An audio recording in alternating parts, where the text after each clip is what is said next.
মহারাজ, আমি আপনার জন্মদিন উপলক্ষে একটি মালা বানাইছি, প্লিজ গ্রহণ করুন। মন্ত্রী, এর গলা কেটে ফেলো যাতে নিজের মালা নিজে পরতে না পারে। মহারাজ প্লিজ কাইটেন না।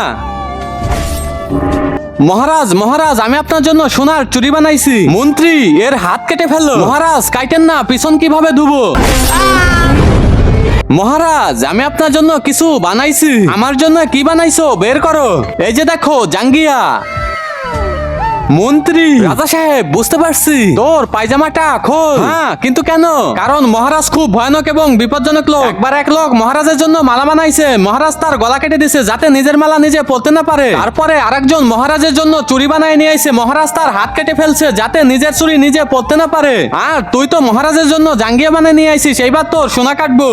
কিন্তু তার আগে কোনটা তোমার কাছে সব থেকে বেশি দামি, এক বস্তা টাকা নাকি মা বাবা? যদি মা বাবা হয় তাহলে ভিডিওটিতে লাইক করে চ্যানেলটি সাবস্ক্রাইব করে দিও। আর যদি লাইক সাবস্ক্রাইব না করো তাহলে আমি বুঝে নিব তুমি মা বাবাকে একটু ভালোবাসো না। এটার মানে নুনু। প্লিজ কাইটেন না। মন্ত্রী তাড়াতাড়ি কাটো। মহারাজ এখনো বিয়ে করিনি।